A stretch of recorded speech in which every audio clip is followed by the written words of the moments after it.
Welcome back.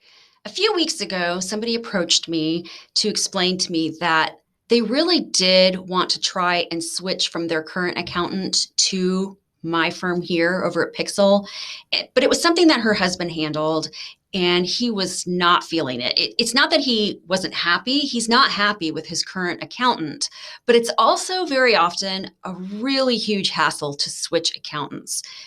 There's a lot of fear, a lot of unknown, and then just logistical hassle that goes along with it. And he just wasn't feeling it. And she asked me, well, what can I say to him to tip him over the edge? What can you tell me that will make him want to make that decision?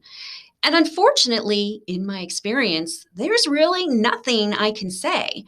You have to hit rock bottom with that service until you just can't stand it anymore and you're motivated to leave. First of all, I'm not in the business of taking clients away from good accountants. I will be very straightforward about whether another CPA or accountant is doing a good job and let them know.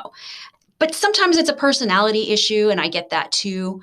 But when you are truly, truly unhappy with an accountant, yeah, you should move. But you can only do so when you're ready.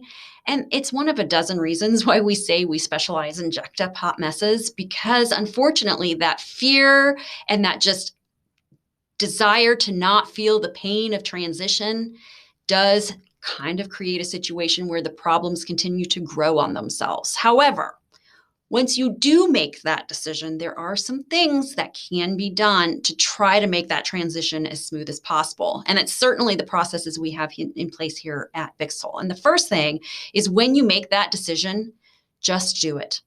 Don't wait until the end of the month. Don't wait until the end of the year. Just don't, hey, I'm going to have them reconcile this year or this last month. Don't do that. In my experience, more often than not, all that does is drag the process out because we're waiting for the other accountant to finish their stuff and they're not particularly motivated at that point in time. So just do it. Rip the Band-Aid off and we'll get everything that we need to get you started as soon as possible. Get a list of everything that you will need from the previous accountant from us. We like past tax returns, depreciation tables. We need to get a backup copy of the data files for the QuickBooks or whatever accounting software they happen to be using, or even access to the QuickBooks Online, which hopefully you as a client have access to. But the point is that we can have a list ready for you that you can send to your accountant when you're ready to give your notice and say, we need all of these. The next thing is set a deadline. Don't just give them X amount of time. You have to set a deadline, because if you don't, we can drag this out even further. So say, hey, within X number of days, I need all of these things, and then be on them like squeaky wheels, because at that point in time, if you're no longer their client, their priorities have shifted. So keep that in mind, that you need to give them a deadline.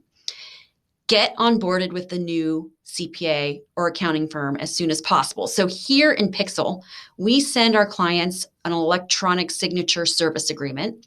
And the minute it is signed and submitted, they receive an email that requests that you make an appointment with Nicole, who then onboards you to make sure all the software is figured out, make sure all the banking is figured out, among about a dozen different things.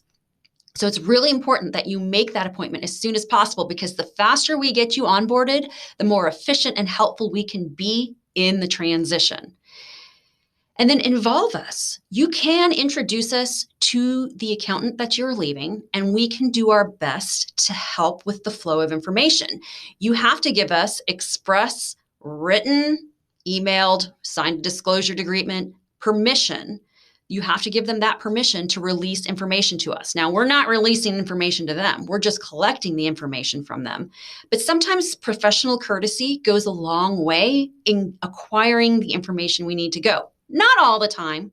Not all the time. Sometimes we are ignored and they go completely around us, but it's never going to hurt to try, okay? And then the last thing is there's just going to have to be some patience. We try to say that when we transition, 90 days after transition, we'll have everything figured out. Now, it's not always the case, because sometimes we get books that are just so far gone that 90 days gets blown out of the water. We have a couple of cases of that going on right now where we just can't fix the books. They are just so messed up. And so we're having to do just whatever we can to make 2020, 2021 work. But hopefully within that first 90 days, we'll have everything squared away. So a lot of patience is going to be required as we make that transition and as we try to get that squared away. And a lot of responsiveness is really, really needed here too. So just remember that when we ask a question or make a phone call or whatever, that your response is so essential, mission essential to getting us from point A to point B. Now we're trying to be better about asking people what the best form of communication is. Some of you are better with email. Some of you are better with text. Some of you need us to pick up the phone. So we actually do ask those questions. Our system is fully capable of sending texts now. This is one of our new things that I'm super excited about. But we also need to know what day is better for you for us to get in contact. Like, when are you more likely to be responsive to us? We have some clients who have an admin day. So we know that that's the day that they're more likely to be able to respond to us quicker. And so we do try really, really hard to accommodate that as much as we possibly can. So a lot of things that can be done on both sides once you're ready to pull that trigger. The only cautionary thing I would say is the longer you wait to pull that trigger, the more work it could be for you later on down the road. All right, you guys, next week, I'm going to talk about tips. It's one of these controversial situations where people who receive tips have heard one thing from the nebulous they, but what I'm telling them is completely different. So stay tuned for that. It should be a pretty short video. I'll see you next week.